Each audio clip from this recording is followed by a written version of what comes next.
My throat hurts. You should drink ginger lemon water if your throat hurts and your tonsils. I should. I'm going to actually make that right now. Yeah. Yeah. A little bit of honey. I've got that. A wee bit of honey. I don't have any honey. Okay. What the hell's Darian? I don't know. Why do they call it dogs barking? Like, why do people refer to their feet as dogs? I don't know. I only heard that phrase like half a year ago, and I was confused because Bo, my brother, was just like saying it over and over. He's like, "Oh, you got your dogs out now. You got your dogs out now." I'm like, "What the fuck are you talking about? What do you mean dogs?" But I don't know. I feel like I've heard old people say like, "Ooh, my dogs are barking today." Oh, you think it's an old term? I don't know. I've only heard old people say it, but like it's in reference to like their feet are hurting. I'm sure it has some like weird historical context. Is it like your feet, are they the dogs that pull the sleigh and your body's the sleigh? What? Wait, what? You know? And like when your dogs are barking, it means they're worn out and they don't want to pull the sleigh anymore. Man, that's a very like strange, weird imagery going on, but I like it. Should we look it up? Let's wait till Darian gets here. Let's see her take. We have to fill. Yeah, I'm vamping. I'm filling time. Oh, does that stand for something? I'll look that up next. Right now I'm looking up dogs barking. Are dogs barking? Jesus, about time. It is only 8 minutes late. Excuse you. Listen up. I'm talking now. All right? Okay. But it sounds like you're debating something anyway, so. We have a serious question. So do you know why people call their feet their dogs? Like, have you ever heard somebody say, like, my dogs are barking, and they're referring to how their feet hurt? People call their feet dogs? Do you know? Have you heard this? Okay, this is an old school thing. What the fuck does that? Nick knows what it is. People call their feet dogs all the time. Yeah. Really? Yeah. I think it's come back. It is an old people thing, though. It's a new person thing, too, because Bo's all about the lingo, my 21-year-old brother. Well, I looked it up by doing what I usually do when I Google things, and has worked basically forever until this last year, is I typed dogs barking feet. Oh, no. And our beautiful AI overview has informed me that a dog may bark at feet for a number of reasons, including fear, anxiety, or a desire to play. Huh. Dogs may also bite at feet if they feel threatened. So you gotta love Google AI. Seems legit. God. Just the most vague, vanilla, fucking bland toast answers ever. Okay, I found. Oh man, this is on Quora. I don't know. Are you guys familiar with Quora? I used it occasionally. I thought it was Quora. I don't know. Well, somebody has asked, when and where did the saying "the dogs are barking," which means one's feet are hurting, originate? The top answer is from Catherine Brown. She's accredited canine enrichment specialist, which that's why I always like Quora, because the people have to say what they're like, why they have any authority on the subject. Yeah. And I'm just thinking, like, why are these specialists on Quora at answering questions like this? You know, there's like doctors on there answering questions about like whether something's safe to put up your butt on That's Quora. why they don't want more of those visits. Anyway, Catherine Brown says the phrase "the dogs are barking" as a metaphor for sore or tired feet likely originated in the United States in the early 20th century. It humorously compares the discomfort of tired feet to barking dogs. Logical. Suggesting exhaustion or discomfort from standing or walking. That's not helpful, but maybe they just had a different sense of humor back then. That didn't say anything. Are your dogs barking? Is that how we use it? No, I was just trying to fill time before you showed up. Oh, thank you. But I don't even know if I can start the podcast right now. I feel very unsatisfied with that answer. I feel like we didn't solve this. I don't think we can move on till we figure this out, guys. I think the 1920s just don't make sense. They all talk like this. Exactly. They're all newsmen. It's fun to imagine. That is what it was like then. That's what was fucked up with this sequel to Avatar: The Last Airbender. Say more. Avatar takes place in like feudalism, and then we're supposed to believe that within like one person's lifetime, it's suddenly like 1920s New York. It's kind of a good point. I mean, I guess maybe the Avatar freed everyone into democracy, maybe. How did having magical people in society like help them like have the Industrial Revolution? Couldn't have said that better. First of all, they're called benders. No, it's true. Yeah. Back me up, Darian. Get your words right, Austin. I wasn't listening to your question because I was trying to dunk you, but what'd you say? How does having benders in society like lead to the Industrial Revolution? I guess, I mean, if the Avatar is leading all the benders in like controlling everything, maybe he, chose that. He had the power to choose that. Well, because they work at like the plants where they produce the steel and stuff, right? The fire benders and the electric blenders or lightning benders is a better way to say that. Wait, do you think the lightning benders get paid more than the... Oh. This is a question for you, Austin. Than the normal people, Is there like a pay gap between benders and non-benders? Because, the people shooting lightning into the machines probably are more useful than the like grunt workers carrying coal or some shit. Yeah, I mean, I wouldn't be surprised. I think that'd be discrimination then. Then they have a whole nother problem. I guess that's why the revolution, maybe. Right? That's true. I like that. Yeah. We should talk about Avatar. Yeah. I wouldn't mind watching it again, or Legend of Korra. You don't like Korra?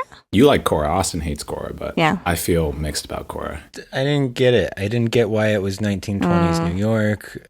I didn't like that Aang and Katara had sex. That made me uncomfortable. Feel kind of weird. You just wanted them to never do that, just hold hands forever? No, I wanted Katara to be with Zuko. Zuko, yeah. It feels obvious. Way hotter couple. Fire and water, opposites attract. Yeah, but Aang and Katara had their like long-standing flirtation. How do they admit it to? They like grew up together, went through puberty together. No, Aang had like a crush on his babysitter. Yeah, that's a good point. That's why the kiss at the end felt so weird because he was like kissing his babysitter. That's a good point. Yeah, and the babysitter's kissing back. Like that's not cool. But didn't he have hair by then? He grew up. He matured. Yeah, but where did he have hair? Just because he had hair on the top of his head doesn't mean you have hair where it really counts. You know what I mean? I mean, unfortunately, yes, but... Puberty. Thank you for the clarification.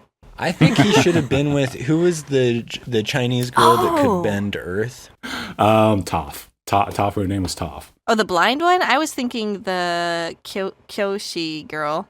No, that's who Sokka gets with. No, the blind bender is like the same height as Aang, which to me in that world means that they must be the same age. She definitely seemed younger than Katara, yeah. Yeah. I just think people should respect normal age gaps. What the fuck? Are you trying to say something? I couldn't agree more. Why does it always come back to this? What the fuck? Just because someone's a little bit younger doesn't mean shit, all right? It's normal. My God. Jesus. All right, let's talk about Jin Roh. Oh, but wait. But I just want to throw out there, I thought Toph was going to end up with Sokka.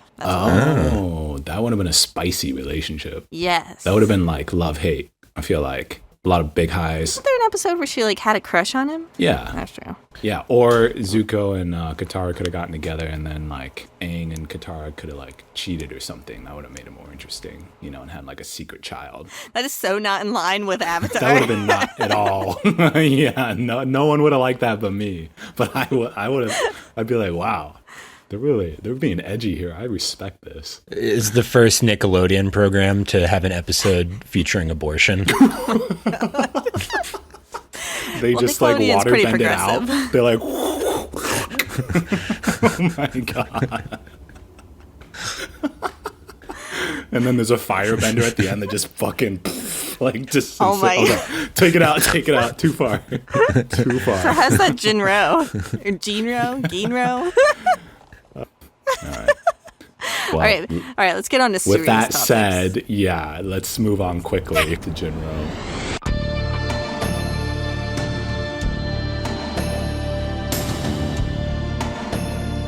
All right, so we all watched Jin Roh, directed by Hiroyuki Okiura, who I thought the director at first was the director of Ghost in the Shell, but it's not. It is a different guy. It's the writer. The writer of Ghost in the Shell directs this film. And it's based off of a manga that, what's that guy's name?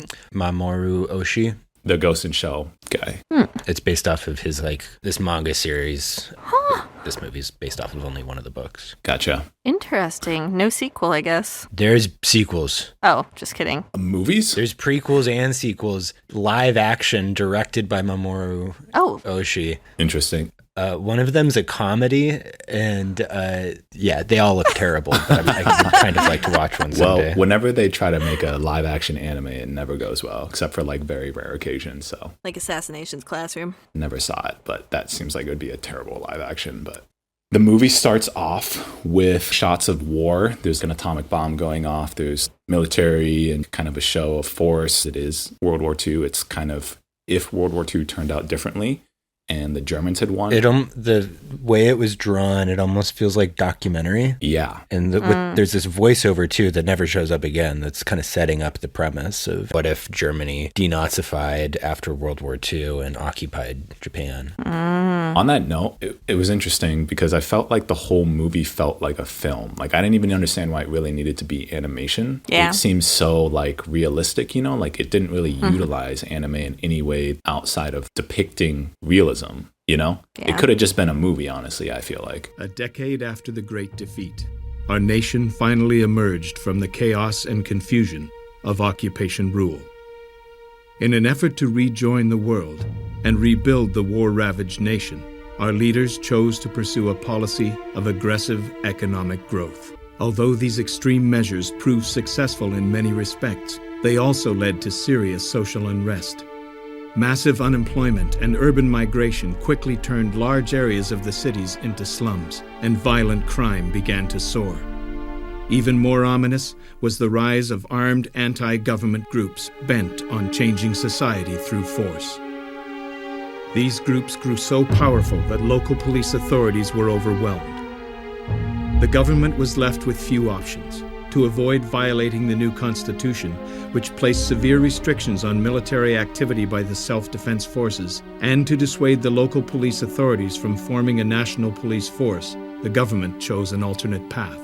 There's civil unrest, and there's this anti-government group called the Sect that is considered a left-wing terrorist group. And I bet Austin got a boner just hearing that. The government is trying to kind of tamp down on the Sect because they're violent and causing an uprising or whatever. And so they create a counterforce called the Capitol Police. And the Capitol Police, if you've seen the cover of Jin Roh, are kind of mecha suit or kind of juggernaut looking red eye military suit, kind of like super soldiers that allows them to use really heavy artillery and run fast. I think they never fully explained what the suit does. Yeah, we're told that the occupation of Japan by Germany, one of the results is that there's been massive economic growth that's been going on, but that one of the results of that economic growth is increasing disparity between the rich and poor, and homelessness is on the rise. So we're told explicitly that these left-wing terrorist groups, their demands are for a more economically equal society. Not terribly unreasonable. Not too bad. We're also told that that there's these two police forces, basically. There's the self-police and the special armed police or whatever. There's a special unit and regular police, and they're in a tenuous alliance. So there's kind of three main parties in the beginning. The left-wing terrorist group, local police, and Capitol Police, I think they're called, or special unit or whatever. The special unit, once known as Kerberos for their armor and weaponry, fought long and hard as warriors for the nation. But they were now about to face the end of their historic mission. These guardians of public order were about to take their places in the pages of history. After we get that context, the movie starts with a violent protest. We see Sect, or the rebel group, throwing Molotov cocktails and bricks at the police. And as this is going on, we follow this young girl wearing a red coat. Here, be ready for him.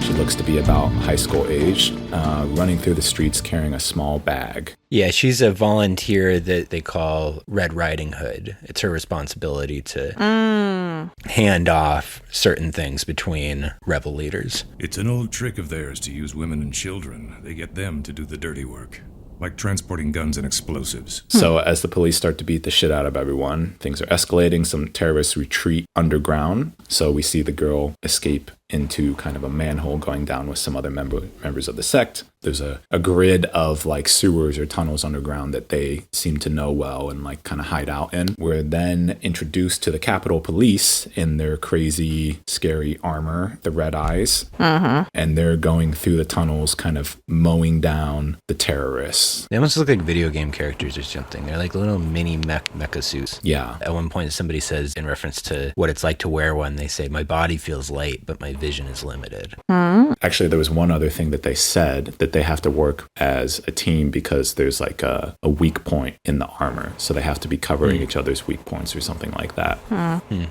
I'm guessing that's for mobility because it's like heavy armor, so that has to be able to move as well. What are we calling them? The special unit, right? They're chasing all the lefties through the sewer, and our girl gets kind of split off from them, and her comrades are killed. One of the coppers finally pins her down and tells her to like freeze, and she reaches into the bag and slowly starts to detonate the bomb that's in there. Don't. And this is kind of the setup for the entire rest of the movie. Because as she's doing it, he asks her why. Why? Like he can't understand why she would blow herself up in this moment. Yeah. What are you doing, Fusei? Shoot! The Capitol policeman that has the gun to her and is asking her why is one of our main characters, Kazuki Fuse. I think he goes by Fuse mostly in the movie. Fusei. At least in the English dub that I watched. Yeah, maybe they changed it. So she blows herself up, and you see the destruction is mostly property damage, and he survives more or less unscathed. Next, he's like reprimanded, and they're talking about how they're gonna have to like discipline him, which I thought was interesting because what they wanted him to do is shoot her. Yeah. That he might actually lose his job because he didn't kill her. Because he hesitated. They want them to be vicious, brutal killing machines, essentially. Also, they would rather have her die by his bullet than have her die and accrue property damage. Right. We're not even told that the bomb killed anybody. Yeah. But he had the time. He made the choice not to pull the trigger. Yeah, he hesitated. I mean, he saw a young girl, and I don't know, it would raise the question, like, why? Why would you do this? At such a young age. So, yeah, he's reprimanded. He's kind of taken to boot camp where he's kind of going back to the beginning step and having to train again with the new guys. In this process, he's also kind of obsessing, I would say, over the girl who blew herself up. He's having flashbacks, and he talks to a friend who worked in the military too to gather more information about her, and ends up visiting her grave where he meets Kay, who is other main character of the movie. We're told that she's the sister of the girl that killed herself, but that Kay is not involved in the terrorist group. It's in that first meeting that she gives a copy of Red Riding Hood, but like the German version, to Fusei. Yeah, the pretty twisted version. I loved that sequence where he's doing drills with them, where they're kind of retraining him and going to reintroduce him back onto the force. The girl eventually reached her mother's house. There's the voiceover of Red Riding Hood. Mother, open the door, she said. While he's training. I thought that was really beautifully done. Push on the door. It's not locked, answered the wolf. Yeah, me too. And also when they're kind of like spending time together, they kind of take turns reading it at some point, I think. Only in voiceover though, which I thought was really interesting. We never see him reading it. It's him imagining it maybe, or I don't know. Yeah, they're like going through the story together. A little romance, I feel like, is starting to bud between them. They kind of imply it's never explicit, but they start hanging out and they go to like an amusement park and are just spending time with each other, you know, riding the train together or the tram. He keeps having these dreams where he's remembering the time that that girl blew herself up. And so he has a dream reenacting that, only it's not him with his squad. It's him with like a bunch of wolves chasing after her. Yeah. The Red Riding Hood thing, it's all about a wolf pretending to be family, something comforting, something protective or homey. But really it's just there to devour the Red Riding Hood. And so he starts to more and more conceptualize himself as the wolf to her Red Riding Hood. Is his team not called the Wolf Brigade? Yes. Later on in the movie, we learn about what the Wolf Brigade actually is, because it's kind of like an unknown element at first, if it actually exists or not. Ah, right. Like this kind of special ops unit. I think it's even inside of the Capitol Police. It's like secret to even the Capitol Police. It is. It's a special group, almost like a deep state or something within the special unit that does counterintelligence on the police. Yeah. So it gets kind of crazy. It did. There's so many parties. It's kind of hard to track all the time who's on who. Yeah. It is a little confusing, I would say. I loved the sequence with them running around in the sewers as wolves, and then eventually it switches to being outside of the sewers, and now you're seeing them as a wolf pack chasing after her in the forest.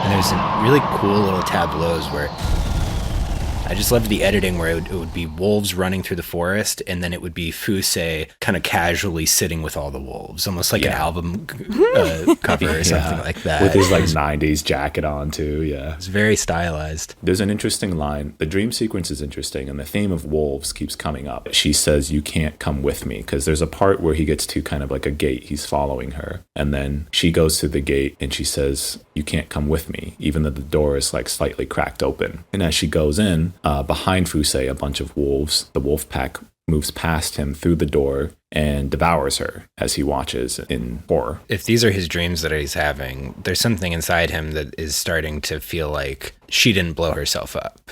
That her death is a consequence of his unit. That she wouldn't be dead if it weren't for him. Oh, that's a great way to look at it. Because in his dream, it's the wolves that are eating her. On that note, guilt is I didn't think about that for specifically as guilt, but yeah, I think guilt is an important part of this movie. I almost thought at this point in the movie that like something inside him was like almost blossoming. Like since he had met that girl and had dealt with such a traumatic experience, maybe a part of him was starting to kind of push through the cold exterior, the uncaring wolf face that he was putting on. I think that's true too. I think they can go kind of hand in hand, right? Like if he's experiencing this romance, like his heart is opening up or something, then he's also kind of realizing the terror of what he is, what he's a part of, the beast side of him, the killer side. And he starts to wonder if by befriending the sister, is he just doing the same thing? Is he pretending to be a safe place like the wolf in the story, pretending to be the mother? In the story, the wolf is feeding the girl. In the voiceover we hear, "I'm very hungry, Mother," she said. "There's some meat in the cupboard. Have some," answered the wolf. It was the flesh of her mother, killed by the wolf. A big cat jumped up onto the cupboard and said, "That's your mother's flesh you're eating." "Mother, there's a cat on the cupboard, and it's saying that I'm eating your flesh." That's a lie, of course. Throw a shoe at the cat. so-and-so is telling, the bird is telling me that this is my mother that I'm eating. And the wolf's saying, no, you're not eating your mom. That's crazy. I'm your mom. She keeps naming all these natural things that are warning her this mother that she's talking to is not actually her mother. And the wolf keeps reassuring her otherwise. Yeah. And I think he's starting to wonder if, am I doing that right now with this girl? A little bird came flying and perched itself on the chimney stack. "That's your mother's blood you're drinking. You're drinking your mother's blood," it said. Scary imagery. Oh, It totally. is. It's like the ultimate, I actually forgot the term because I always call it fog lamping. What gaslighting. Gaslighting. Yeah, fog lamping. Way cooler. Yeah, ultimate gaslighting. You're not eating your mom, babe. Come on. I mean, You're crazy. Yeah. How could you even think I would do that to you? You're crazy. You're so crazy. silly. Next, we see kind of a meeting between the big dogs of the Capitol Police and the local police, maybe some other members of government. The main point is it's a meeting between Capitol and local police, or the Special Units Force and local police, kind of considering merging power. We also find out that Kei, Fusei's love interest, is a spy for them. She's in the car with one of the top officials or whatever, which is heartbreaking. The most heartbreaking in the whole movie, her betrayal. There's definitely a sadder part, but we'll talk about that. I think it's that night that he gets a call from her saying, we got to meet. And I thought it was funny that apparently in Japan, natural history museums are open 24/7. Yeah, that was, I felt that too. I was like, well, who invites, if any one of you invited me to a museum, I'd be like, the fuck are you, no, are you trying to kill me? Like, what? At midnight? I don't know, Jin. I think we could talk you into it. You'd probably talk me into it, but with a short phone call, like, hey, you want to meet me at the Natural History Museum at 1 a.m.? Well, didn't she say that she was being followed? Yeah. So it was like, maybe. Which again, what were you doing in the Natural History Museum where you noticed you were being followed at midnight? And how did you get in there? It's open. The place isn't open. He's a ninja. We see him do some swift stuff. So he shows up and he like solid snakes his way to her because there's guys everywhere. She's not just being followed. She's like being surveilled, and she's literally standing in like the center of the museum. Yes. While like there's a police all over the whole museum. Yeah. Because it's a setup. And we learned that he knew that all along, but he cares for her and he's starting to fall in love with her. We learned that she's been working with the police to discredit the special unit by staging a bomb exchange at the museum where one of the people involved would be a member of the special unit, Fusei. So they were trying to set up Fusei to appear as if he's getting weapons or doing an exchange of weapons with one of the terrorists. Mm-hmm. He ends up getting to her, reaching her with a gun. He knocks out some of the policemen, takes one of their guns or something, and points it at her. You came even though you knew? Why's that? Obviously doesn't shoot, grabs her hand and is like, let's go. And they escape the museum together as the police are on their tail. I liked that he did that because it kind of showed to her without saying it so much. It's like, I know you were a part of this. Good boyfriend material. No, that's not what he was saying. Okay. He should have just shot that and spelled it out in the wall. A heart. Right? Yeah, but that he knew, but he was electing to not take the shot and to pull her out instead, like extend his hand. Yeah. The fugitives are a male and a female. They are armed. Shoot on sight. Repeat. The fugitives are a male and a female. Where do we go now? This is when they're on the roof, right? When they go to the amusement park. It's a touching moment. They're like kind of sitting next to each other, against the fence. You can tell it's cold out. They don't really know what to do because the police are looking for them. So they're kind of just leaning against each other, becoming closer and closer because she gets cold. He puts his coat over her, kind of joking, but kind of not joking. She talks about maybe let's just run away together. Fusei says to her, I can't. I have something I still have to take care of here, or I still have things to do here, kind of thing. They end up kissing. It's a touching, but also I would say very lonely moment of the movie where you realize there is no escape for either of them in a way. Like somehow it just feels kind of like there's no getting out of this fate in that moment. At least that's how I took it. It's also in the scene that we learn that she was a former terrorist herself. And that she was caught by the police and agreed to work with them for her freedom. And she actually wasn't even a sister to that gal. Right. I agreed to everything they asked me to do. In a way, it almost seemed comforting. It became such a chore having to think all the time. I thought it best not to think about anything, or so I told myself. Being in the terrorist group and having these political convictions required a lot of thought and a lot of analysis, and that in abandoning that and just going to work for the establishment, she didn't really have to think anymore. I think that's a really powerful part of the movie too. And it's really depressing, but it kind of makes sense too if you're under the oppression of like a regime or something, or any kind of system, or where to fight against it or to stand against it is almost more exhausting than to just succumb to it. And then she has the line that I thought was the thesis of the movie a little bit. Despite her wanting to run off with Fusei, she tells him, But when I'm with you, I somehow feel like I'm hurting myself. When I see the same sadness in you, I start to dream. I wonder why. oh, Someone's shit. having a lag. I think Jade, is it me or I Jade? kind of feel like it's Jade. Jade, turn off your video. Am I lagging? Yeah. But then Yeah. people can't see my face. Oh, It's okay. We're not. it's so lonely. We're not in the even dark. recording video anyway. It is. You just a flashing Yeah, we J are. when you talk. We better be recording video. This is an important part of this podcast. Yeah, Austin told you this last time. Okay. We're not. No, we better be. What? No, we better No. be. This is an audio-only What the podcast. fuck? No, it can't be. It cannot be. I don't want to have to like clean my house every time we record. We need the video. I'm telling you. You don't have to do shit, man. Just be you. Just be you. That's true. You have a nice Satan's background. butthole. Jade, what's the next scene? God damn it, Yeah, I'm dying to know. And besides, oh, hold on. Half the shit's not gonna make sense that we talk about if the video's not there. I'll kill you. I will kill you. All right. Anyways, That What? escalated super quickly.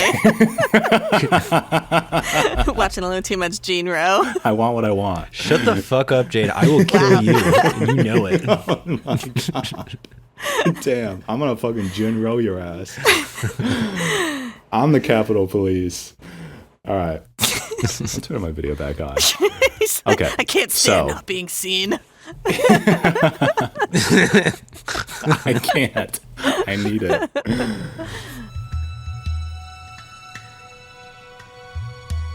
So they get off the roof, and it's kind of like early morning time now. And Fusei goes to a public phone booth and makes a phone call.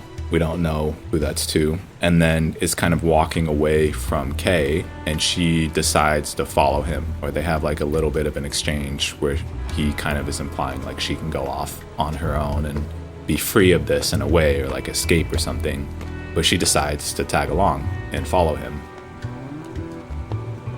And this, I would say, is a pivotal moment in the fate of Kay. Following him, they go back underground, and we don't really know what's going on because Fusei's not really saying anything.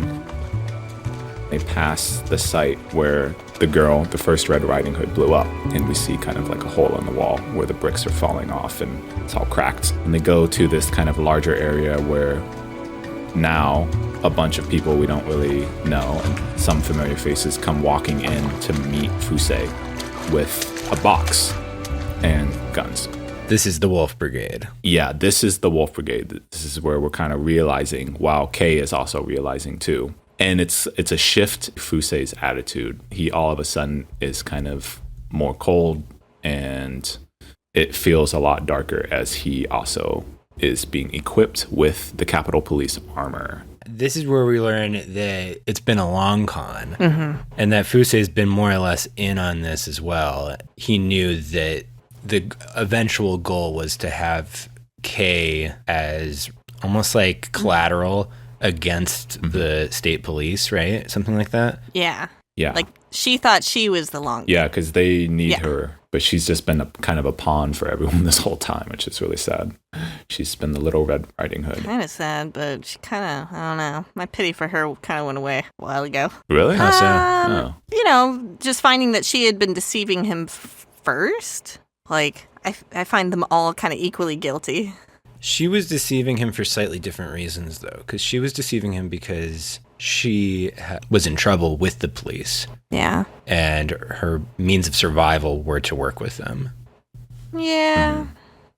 I feel like Fusei had a lot more choice as far as like what he could have done I with don't his know. life. I got the impression that he would You have know. been killed had he tried to leave the Wolf Brigade. Like, you know too much. Oh, yeah. Like, you best step in line. 'Cause Yeah, at this point, yeah. We've kept Fusei under surveillance ever since he faced that board of inquiry. From the moment you first made contact with him, we've looked into everything there is to know about you. So then, We let you do what you wanted, without interference. That's what counterintelligence is about. The side that correctly anticipates the other and strikes first has the advantage. They wanted to bring down the special unit, and they chose him as their sacrificial lamb. But they're the ones who have fallen into a trap. Because now the local police are coming down in the tunnels trying to hunt down Fusei, not realizing that Fusei now is armored up and going to completely shred them to bits with massive bullets. It's brutal. It's brutal. It is a very savage part of the movie where they're running through the tunnels with their puny little cop pistols trying to like shoot him, and it's just bouncing off. They're like little BB guns or whatever, and then he's like a juggernaut. He's not even really trying to do anything crazy. He's just slowly walking through the tunnels. Very Terminator-esque. Yeah. Like no mercy. It's not like one shot, you're dead. He's like,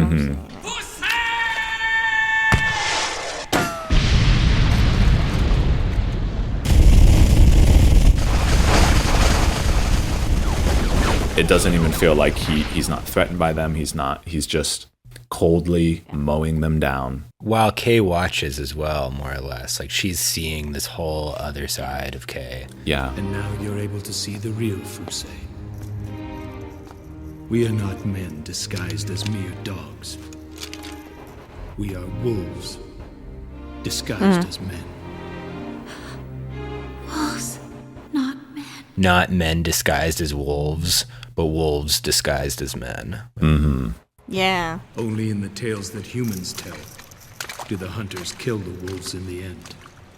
Fusei and Kay and the other members of the Wolf Brigade are in some kind of junkyard. Fusei is pretty much told to kill Kay, and that she doesn't actually need to be alive for them to have power over the local police, that just the idea that she's in their captivity is enough to control them or enough to have power over them. And obviously this is a dilemma for Fusei, and I found this scene to be like the last remaining shred of his humanity is just kind of gone in the wind at this point. This is the moment where you must end the tale of the beast who gets involved with the human. Put an end to it now while you're still a beast. She sees that he is being tasked with killing her, and her reaction is to embrace him. And sadly recites the dialogue from the Little Red Riding Hood describing the grotesque appearance of the wolf disguised as a loved one. It was kind of twisted way to die. It was so dark. That was such a sad scene. My God. Genius, though.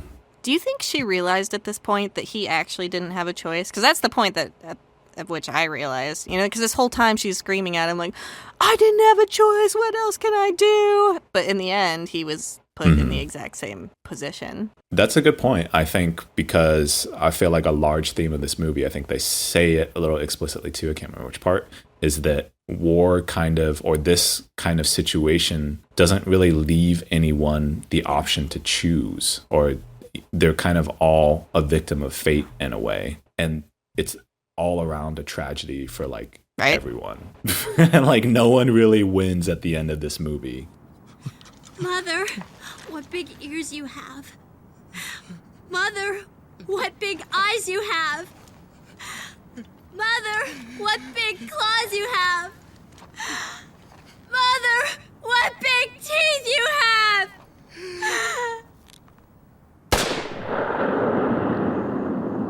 Fusei shoots her, right? I believe it's Fusei, because it's kind of hard to tell because there's a guy with a sniper off in the distance looking at them from the Wolf Brigade. We don't know if he shoots the girl or if Fusei shoots her. I was confused about it too, but I like Darian's interpretation that he was actually just there watching in case he didn't kill her, that they would just off them both from a distance. Thank you. And I think that makes sense too, in that they're beasts, right? They're wolves. They want to bring him back in the pack. They don't want him to have humanity. The pack needs to be vicious. I personally loved the movie, but I do think that final line is a little on the nose. I pulled it up right after Fusei kills her. In this really intense scene, we cut over to his colleagues in the brigade. One of them, was going to shoot them if he didn't do it. And then the other says, and then the wolf ate up Little Red Riding Hood. That is a little on the nose, that's a little bit much. Honestly, that whole, like, I felt like they were really pushing the whole thing. The Red Riding Hood and the wolf thing to, like, the nth degree. Yeah. So it felt like it fit in for me. Like, They did push it a lot. But Maybe, did you guys watch it dubbed or subbed? Actually, I know anime fans will hate us because I think it's all dubbed, but did you watch it in Japanese or English? I watched it in English. I watched it in English. Okay, me too. So I wonder maybe if the Japanese was a little bit more poetic or something. I think we were talking about this the other day, but I feel like for 90s anime, I'm like totally, or anything 90s and earlier anime, I'm totally down for the English dub. Because like they would hire professional voice actors to do the dub. I will say, and I don't watch a lot of anime, but like if I use like Miyazaki movies, because I'm like a basic bitch, but like for me, Miyazaki movies are like, as soon as like they became like in the aughts when they started releasing them in theaters under Disney and everything, they started bringing in like, I don't know, Mark Wahlberg and Tina Fey and like all these like celebrities to do the voices. And I just feel like that drives me nuts. And so nowadays I prefer the Japanese dub on some of the more like mainstream anime that I see. Yeah, I can relate to that. So you watched this one in English? So I watched this one in English because this is like, 90s. It's still like professional voice actors. Yeah, I'm curious what Austin, you too, Darren, but especially Austin, since this seems like a movie that's a little bit, I would agree, more up his alley. A little more political, a little more historical, a little more realish.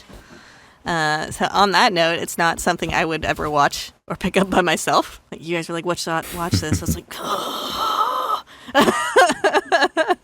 I'm sick that week.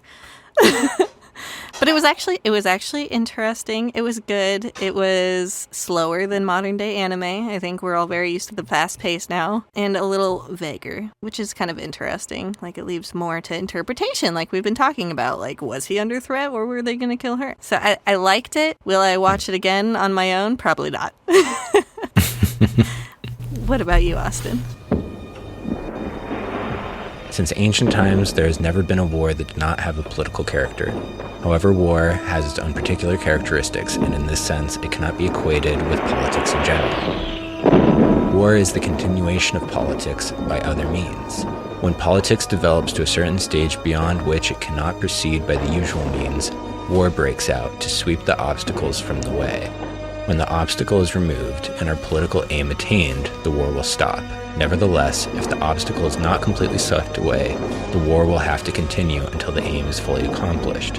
It can therefore be said that politics is war without bloodshed, while war is politics with bloodshed.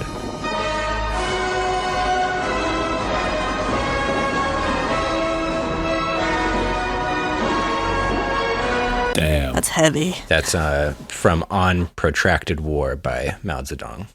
That quote kind of gave me a feel that reminds me of the movie too, where it's like a endless cycle of carnage is kind of the feeling. Like, kind of the whole double spy thing. Like, we don't know if she's a spy. We find out she's a spy, then he's a spy, and then, they're trying to set him up, and then he sets them up.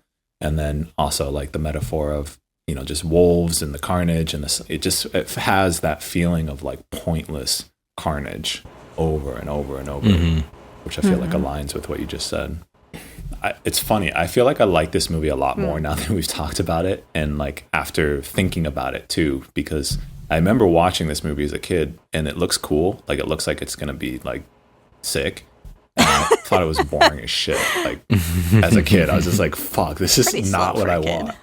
And I didn't get it. Everything went over my head. But as an adult, and as us breaking it down, I like it. I think it is a bit dry, but that might just be a matter of taste. But at the same time, I like the somber feel of it, the lonely feel of it. Most of the time it's cold, and it's kind of like these white, bleak colors, besides when they're in the tunnels and it's really violent and whatever. But it's a very like kind of deep and rich movie, but also feels very subtle, which I think is a very Japanese thing, to say a lot without saying much. And that's what good art does. And I think that this movie, can be on the nose a little bit at some points, like Austin was saying at the end or whatever. And the wolf metaphor does appear a lot.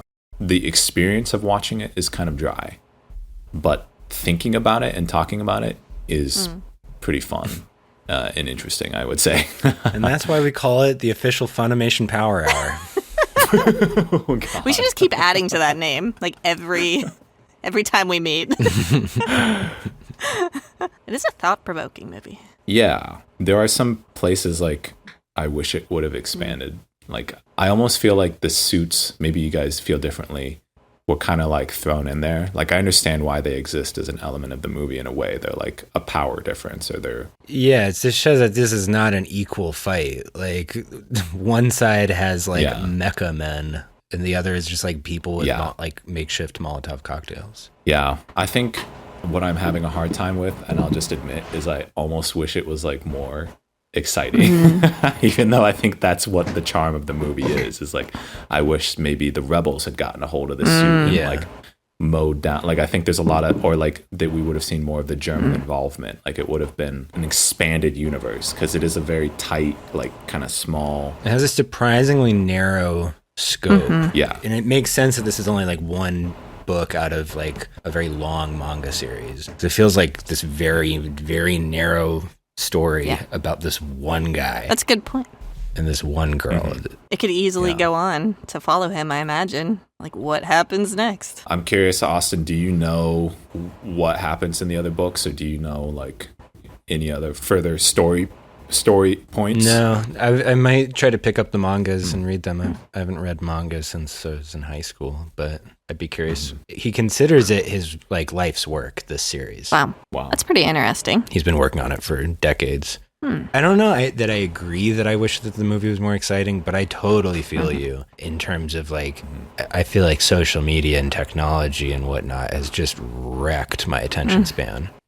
Like, I don't think I would have had any trouble sitting. Like, well, I know I wouldn't have. Like, when I was like 18, 19, my favorite movies were like Ingmar Bergman films from Sweden in the 50s, you know, quiet little dramas with barely any dialogue, shot in black and white. And like, I've tried to go back and watch like Persona, for instance, and I get bored every single time. It's like one of the greatest movies of all time, and my attention span is such dog shit now that I can't even sit through it. It's not your fault, it's technology. Yeah, it is scary though. Yeah. But the violence in this movie, when they do turn on that violent button, it's pretty sick. Like, the animation in those scenes is insane. Well, the whole movie animation quality is kind of insane. Like, how do you make it that real looking, or just that like fluid? It's so fluid, even in the smallest gestures and stuff. That's why I feel like it's practically a movie, like a film. Sure. Which I was like, why wouldn't you just save money and not animate all that and just have someone do it or something, since it's so close to reality? I think that's a good question, and one we should come back to sometime. Like, why make something animated in the first place? Yeah.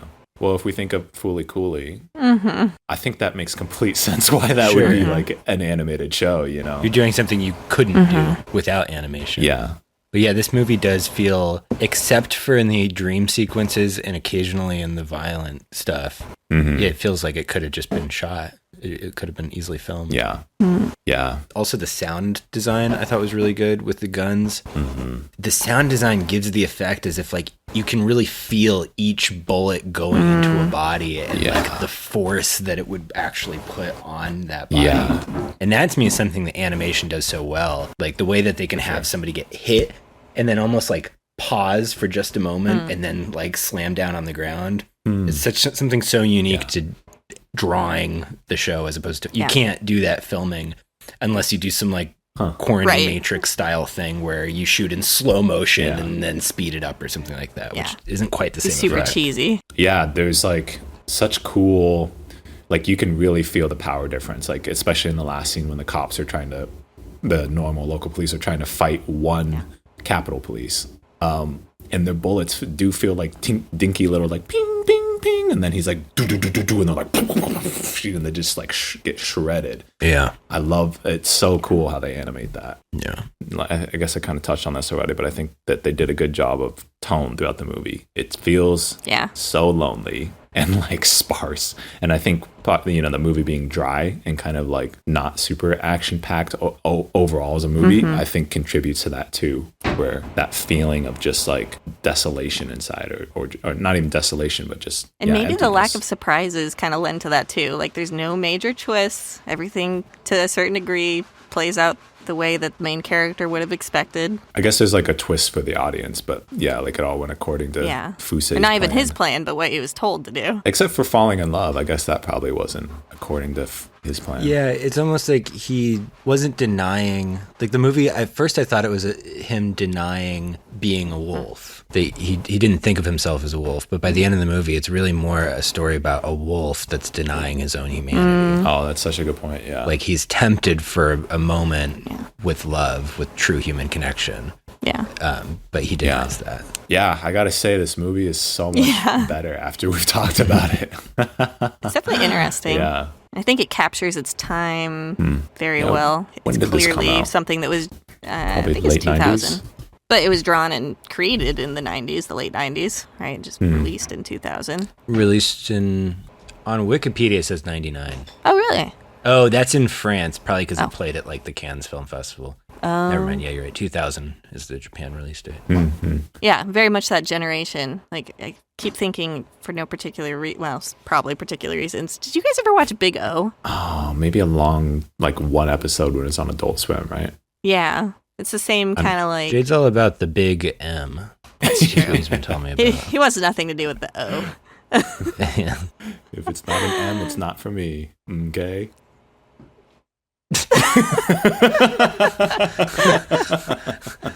That was pretty good. Come on. See, you need the video for this shit. Well, too bad we're not recording videos. So Why not? Keep working on him. Keep working on it's him. like literally not recording. So. God damn it. I'm heartbroken. No, it's a good movie. I'm glad you guys made me watch it. Get out of the comfort zone. Very thought-provoking. Darian, do you want to pick the next movie? Yes, I do. Or show. Should we do a movie or show? What do you guys maybe. think? Oh, whatever. We'll leave it up to Let me think on it. Darian. Okay. I'll try not to go too wild. Like, I won't make No, you it's your watch. choice. You get to do whatever you want. You should be wild. Well, you guys were generous enough to consider my sensitivity to nightmares and not make me watch a super scary one. So maybe I'll give you a couple choices. Okay. Sounds good. Yeah. Should we wrap it up there? Yeah. Sounds good to me. Right. Well, I think I speak for all of us. This is speaking for Darian, Jade, and myself when I say we are advocates of the abolition of war. We do not want war. But war can only be abolished through war. And in order to get rid of the gun, it is necessary to take up the gun. He speaks for all of us. Couldn't have said it better.